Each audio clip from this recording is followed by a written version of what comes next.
स्वागत है आप सभी का खबरें मध्य प्रदेश की। आप देख रहे हैं, आपके साथ मैं हूं पुनीत। बाबरी केस मामले में 28 साल के बाद आज ऐतिहासिक फैसला लखनऊ की विशेष कोर्ट की तरफ से सुना दिया गया।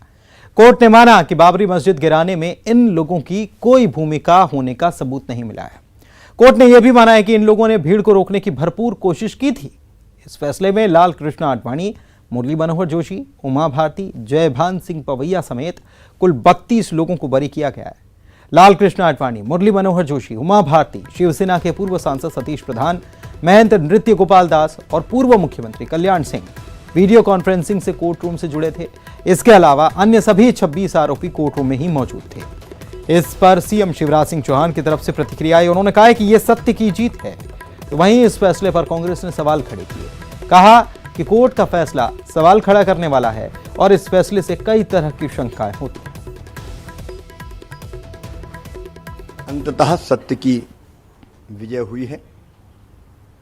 तत्कालीन कांग्रेस की सरकार ने पूर्वाग्रह से ग्रसित होकर हमारे संत, महात्मा, वरिष्ठ नेतागण उन पर झूठे आरोप लगाए थे। वो आरोप निर्मूल साबित हुए हैं। दूध का दूध और पानी का पानी विशेष अदालत के फैसले से हो गया है। हम कोर्ट के इस फैसले का स्वागत करते हैं। 6 दिसंबर 92 को जो घटना हुई वो नियोजित षड्यंत्र नहीं था। कांग्रेस की तत्कालीन केंद्र सरकार ने ये कहा कि हमने षड्यंत्र बुना था, कूट रचित दस्तावेज तैयार कराए, लेकिन अदालत ने कहा कि ऐसा होता तो अशोक सिंघल जी मिट्टी से कार सेवा करने की बात नहीं करते। हिंदू अपने ही भगवान के बैठे हुए ढांचे को नहीं तोड़ता, और इसलिए आज उन ताकतों की पराजय है जो आज़ादी के बाद से लगातार हिंदुओं की आस्था को पददलित करते रहे और हिंदू नेताओं और संतों को दुनिया में बदनाम करने का काम करते रहे।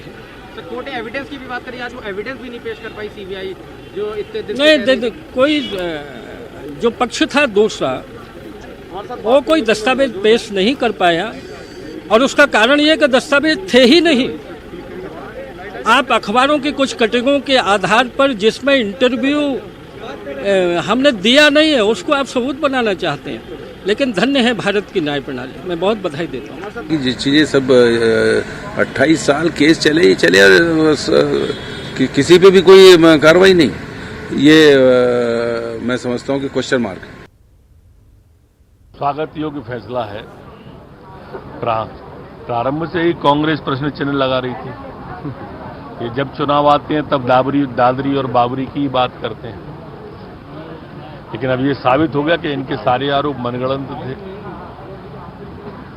कूटरचित थे। राम रोम रोम में रमाए देश के आराध्य हैं वो। फैसले का जितना ही तारीफ की जाए और स्वागत किया जाए उतना कम है। मुझे लगता है कि सुप्रीम कोर्ट के एक बार आदेश के बाद कि वहाँ राम मंदिर था, इस फैसले का यही हसर होना था। पर जा पर कृपा राम की हुई, ता पर कृपा करे सब कोई। संभावना यही थी, क्योंकि जिस तरीके से झूठ की बुनियाद पर यह केस लगाया गया था, उससे यही इसका हश्र यही होना था।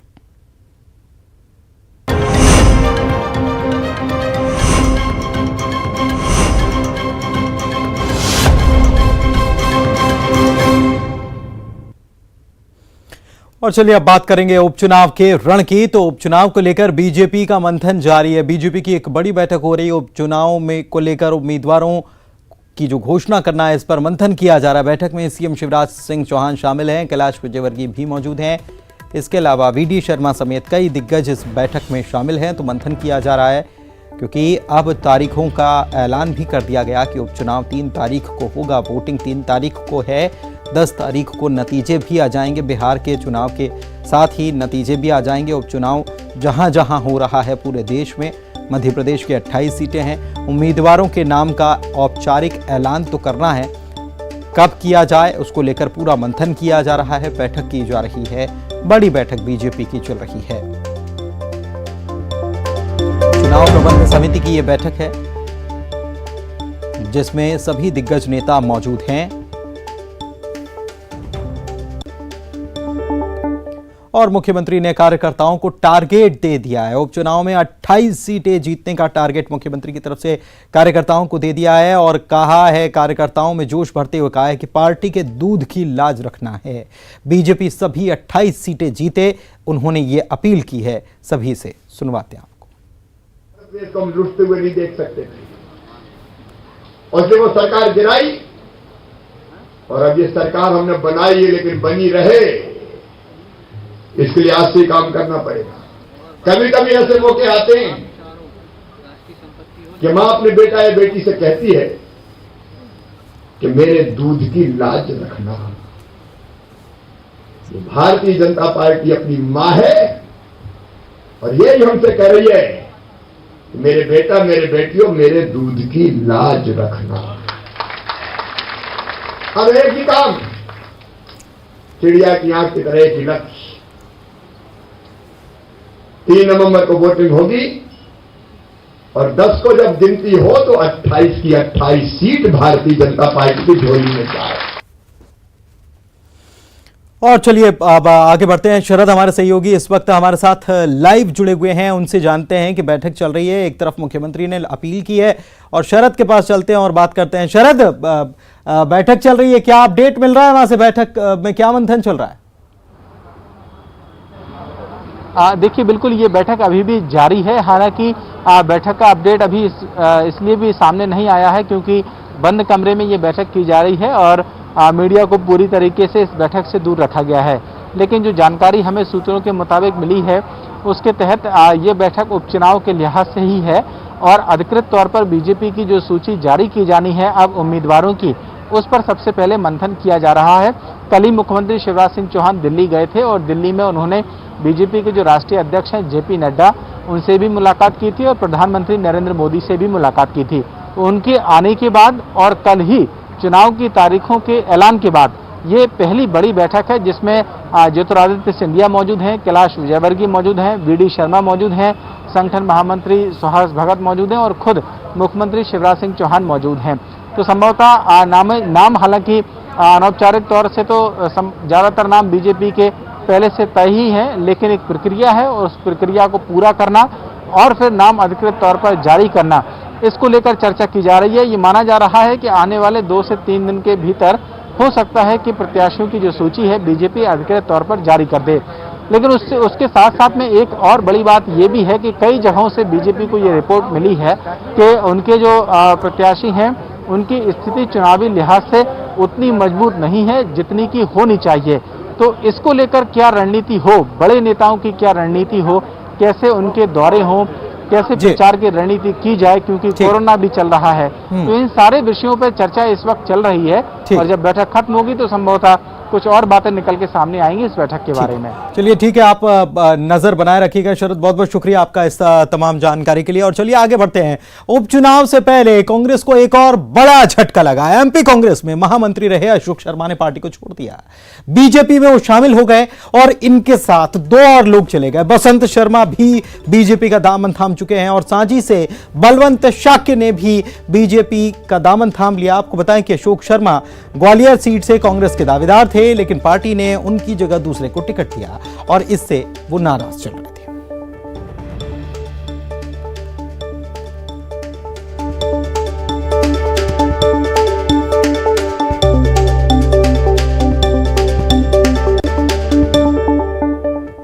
और इधर झटके के पहले हम जिस खबर की बात कर रहे थे कि बैठक चल रही है, बैठक शुरू होने से पहले, बीजेपी की बैठक शुरू होने से पहले बीजेपी ने आज नवनियुक्त राष्ट्रीय पदाधिकारियों के सम्मान का कार्यक्रम रखा। इसमें सीएम शिवराज सिंह चौहान, पार्टी के प्रदेश अध्यक्ष विष्णुदत्त शर्मा, ज्योतिरादित्य सिंधिया समेत कई बड़े नेता मौजूद थे। पार्टी के नए राष्ट्रीय पदाधिकारियों में राष्ट्रीय महामंत्री कैलाश विजयवर्गीय, राष्ट्रीय मंत्री ओम प्रकाश धुर्वे, राष्ट्रीय सह कोषाध्यक्ष सुधीर गुप्ता और अनुसूचित जाति मोर्चे के राष्ट्रीय अध्यक्ष लाल सिंह आर्य शामिल रहे। इस दौरान सीएम ने कहा कि आज का दिन ऐतिहासिक है। कांग्रेस ने कितने कुचक्र रचे लेकिन सच सामने आ गया। ज्योतिरादित्य सिंधिया ने भी चारों नवरत्नों को बधाई दी और कहा कि पार्टी कार्यकर्ताओं की मेहनत से ही आगे बढ़ती है। कैलाश विजयवर्गीय ने भी एक किस्सा सुनाया और कहा कि मेरे जैसे छोटे कार्यकर्ता को उस वक्त भी उन्होंने पूरा सम्मान दिया था। यह बीजेपी है जहां व्यक्ति शून्य से शिखर तक पहुंच सकता।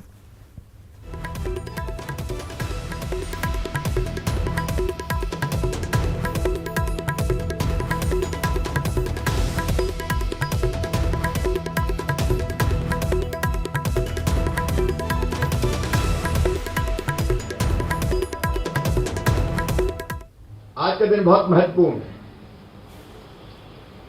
एक ऐतिहासिक फैसला आज आया है।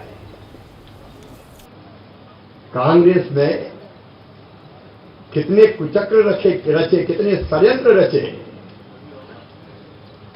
राम मंदिर क्या अयोध्या में भगवान श्री राम की जन्मभूमि पर मंदिर के निर्माण का जिंदगी भर विरोध करते रहे।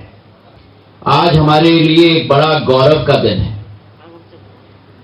जब मध्य प्रदेश के ऐसे हमारे 4 नवरत्न राष्ट्र पटल पर भारतीय जनता पार्टी के राष्ट्र कार्यकारिणी में सुशोभित आज हो चुके हैं। बधाई हम अपनी तरफ से देना चाहते हैं।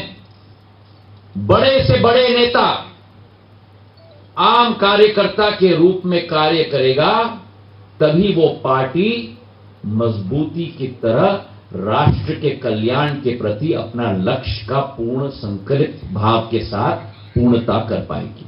मित्रों, आज पार्टी ने हम सब कार्यकर्ताओं को सम्मानित किया है। देखिए, यह हमारा सौभाग्य है। यह हमारे नेताओं से हमने सीखा है कि कार्यकर्ता की किसी चिंता करना, और इसी शैली से मैं बंगाल में भी काम किया। आदरणीय प्रधानमंत्री नरेंद्र मोदी जी ने, आदरणीय अमित शाह जी ने, राष्ट्रीय अध्यक्ष आदरणीय नड्डा जी ने जो मध्य प्रदेश के उन 4 कार्यकर्ताओं पर जो विश्वास व्यक्त किया है, इसके लिए मैं उनको बहुत बहुत हृदय से धन्यवाद देता हूं और उन 4 लोगों को बहुत बहुत हृदय से शुभकामनाएं देता हूं। और इधर जंग में जीत के लिए बीजेपी कांग्रेस ने अपनी पूरी ताकत झोंक रखी है। रणनीतियों के साथ 28 सीटों पर जीत का परचम लहराने के लिए घेराबंदी शुरू कर दी गई है। बीजेपी ने अपनी चुनावी रणनीति के तहत पन्ना प्रमुखों की नियुक्ति कर दी है। 28 विधानसभा के लिए प्रदेश में 8000 से ज्यादा पोलिंग बूथ हैं। उधर कांग्रेस की तैयारी फुल है। कांग्रेस ने बूथ लेवल को लेकर प्लान तैयार किया है। इसके साथ ही जीत के अपने अपने दावे भी शुरू हो चुके हैं।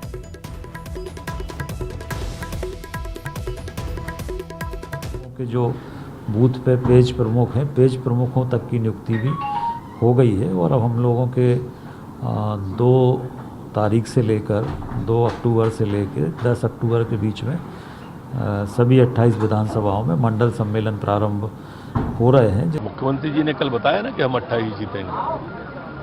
उन्होंने कहा है तो हम प्राणपण से जुटकर 28 जिताएंगे। कि शिवराज सिंह जी के नेतृत्व में हम सब मध्य प्रदेश में जनता भाजपा का परचम लहराएगी। इस जनता ने कांग्रेस को भ्रम में पड़ के षड्यंत्र पूर्वक और गलत नारों के चक्कर में फंस के कांग्रेस को वोट दिया था, खासकर ग्वालियर चंबल संभाग में।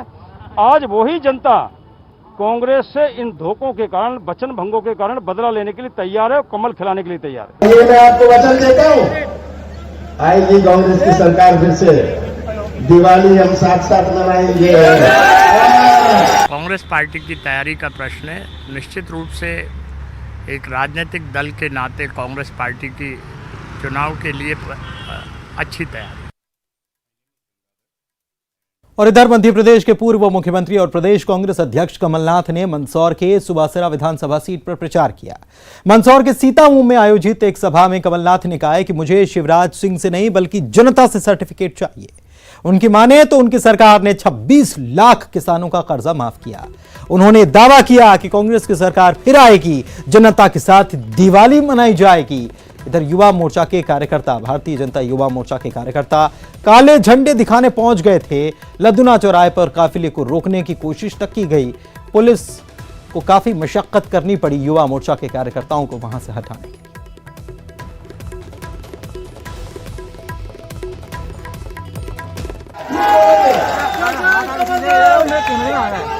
मैंने मुआवजा दिया, कहां तक शिवराज जी आप झूठ बोलेंगे। अब तो विधानसभा में भी जवाब में कहना पड़ा, हाँ 26 लाख का कर्जा माफ हुआ है। ये तो पहली किस्त और दूसरी किस्त, तीसरी किस्त में कर रहा था। 1 जून से चालू करने वाला था कि 2 लाख तक के सब किसान का कर्जा माफ होगा। और ये मैं आपको वचन देता हूं, आएगी कांग्रेस की सरकार फिर से, दिवाली हम साथ साथ मनाएंगे। किसानों का 2 लाख रुपए तक का कर्जा हम माफ करेंगे, क्योंकि हमारे नजरिए में वो किसान है, हमारे नजरिए में वो नौजवान। इधर आज पूर्व केंद्रीय मंत्री माधवराव सिंधिया की पुण्यतिथि है।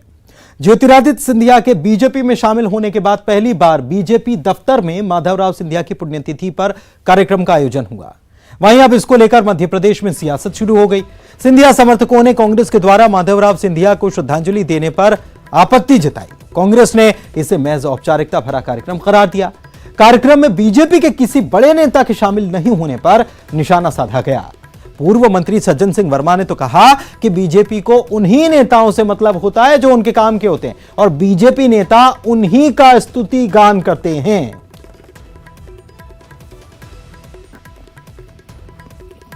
मुझे जो जानकारी मिली है कि भारतीय जनता पार्टी के मध्य प्रदेश के भोपाल स्थित दफ्तर में स्वर्गीय माधवराव जी की पुण्यतिथि मनाई गई, लेकिन जो प्रमुख कमरा है वहाँ स्थान नहीं देके एक छोटे से कमरे में एक छोटा सा चित्र लगा के ये बताना चाहता हूँ कि भारतीय जनता पार्टी का छोटा कार्यकर्ता हो, शिवराज हो या नरेंद्र मोदी, इतने बड़े अवसरवादी लोग इस भारत में कभी राजनीति में आए नहीं।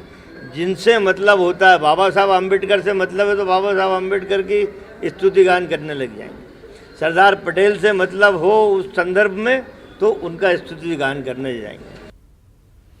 और यहां रुक रहे एक छोटे से ब्रेक के लिए। कुछ और खबरों को लेकर जल्द हाजिर होंगे, आप बने रहिए हमारे साथ। ब्रेक के बाद आपका स्वागत है। चलिए आगे बढ़ते। धार में मंत्री राजवर्धन सिंह दत्तीगांव को साफा पहनाते वक्त एक कार्यकर्ता को हार्ट अटैक आ गया।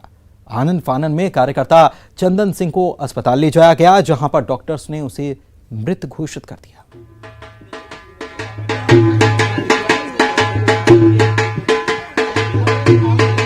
मैं समाज ठाकुर भंवर सिंह जी से अनुरोध करूंगा मैं मांगो सिंह जी से अनुरोध करूंगा कि वे मंच पर विशेष अतिथि के रूप में बैठे। सम्मानित ठाकुर राजेंद्र सिंह जी भंवर।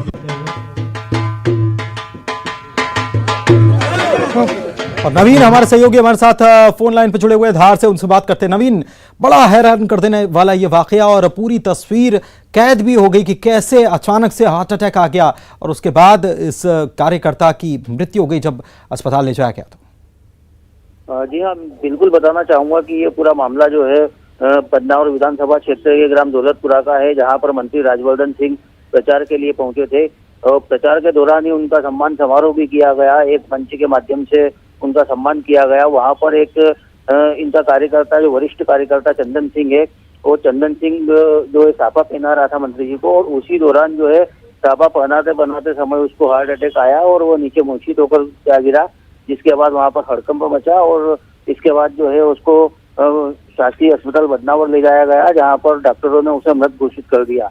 हालांकि ये पूरा जो है एक हादसा ही है पूरा के उसे एकदम जो है अटैक आता है और उसकी मौत हो जाती है। हालांकि राजवर्धन सिंह दत्तीगांव इस पूरे मामले में कुछ भी बोलने से भी बच रहे हैं। जी, कुछ भी बोलने से बच रहे हैं। कार्यकर्ता की अचानक से सामने मौत हो गई, अभी कुछ भी बोलने से मंत्री जी बच रहे। शुक्रिया आपका इस जानकारी के लिए नवीन।